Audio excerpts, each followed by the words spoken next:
कहा जाता है कि घायल शेर ज़्यादा खतरनाक होता है, उसी प्रकार घायल भेड़िया भी कहीं ज़्यादा खतरनाक होता है।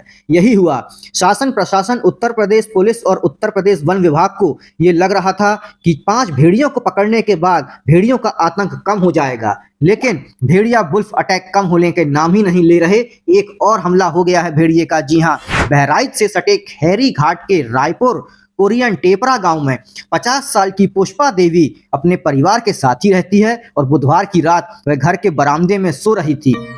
तभी रात के ठीक 12 बजे आदमखोर भेड़िए ने दबे पांव आहट दी और घर में घुसकर महिला की गर्दन पकड़ ली और जबड़े से दबा लिया और चारपाई से खींचकर घसीट कर ले जाने लगा। इतने में महिला के परिवारजन उठ गए, चीख पुकार मच गई और भेड़िया सतर्क होकर भाग गया और फरार हो गया। इसका मतलब ये है कि बहराइच और आसपास के गांवों में अभी भेड़िए का आतंक खत्म हुआ नहीं है, बुल्फ अटैक अभी जारी है। छानबीन करने पर और एक नंबर न्यूज़ की टीम द्वारा बहराइच और आसपास के गांवों में फ़ोन पर बात करने पर हमें एक कहानी मालूम पड़ी। उस कहानी के अनुसार आज से 25 साल पहले भी ऐसा हुआ था।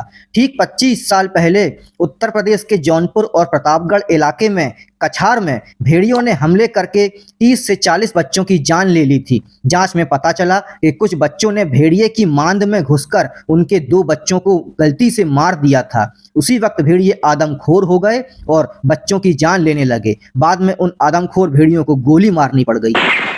हमें बहराइच के रहने वाले एक शख्स ने जानकारी दी और यह बताया कि बहराइच में महसी तहसील के सिसैया के नानकार गांव में भी ऐसी ही घटना हुई है।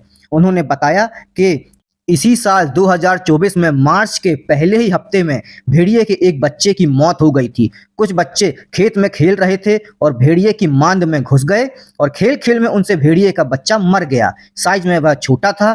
ऐसे में बच्चों ने बताया कि करहोहा में एक मंदिर के पीछे झाड़ियों में मांद थी और वहीं कुछ ऐसा हो गया जो नहीं होना चाहिए था। जब हमारे खोजी पत्रकार ने आसपास के लोगों से बात की और जानना चाहा तो उन्होंने बताया कि हाँ, ऐसा उन्होंने भी सुना है कि भेड़िए के एक बच्चे की मौत हो गई थी। इसके बाद मार्च से ही पूरे महसी तहसील में भेड़ियों का आतंक शुरू हो गया और इंसानों के बच्चों पर हमले होने लगे। तो क्या भेड़िए बदला लेने की भावना से हमले कर रहे हैं? क्या भेड़िए आदमखोर नहीं हुए हैं, बल्कि बदला लेने के लिए इंसानों के बच्चों पर हमला करके अपने बच्चे का बदला ले रहे हैं? मतलब ये बदला लेने की भावना से हो रहा है, क्योंकि पहले भी भेड़ियों ने अपने बच्चे की मौत का बदला लेने के लिए इंसानों के 40 बच्चों की मृत्यु कर दी थी। ऐसे में ये आशंका जताई जा रही है कि अब नए मामले में भी यही हो रहा है और भेड़िए बदला ले रहे हैं। हमें एक और खौफनाक जानकारी मिली। कुछ लोग बताते हैं कि फरवरी महीने में इसी साल एक गाड़ी के नीचे आने से 2 भेड़ियों के बच्चों की मृत्यु हो गई थी। मतलब 2 मामले ऐसे आ गए हैं जिनमें भेड़ियों के बच्चे जान गंवा चुके हैं। क्या भेड़िए बदला ले रहे हैं?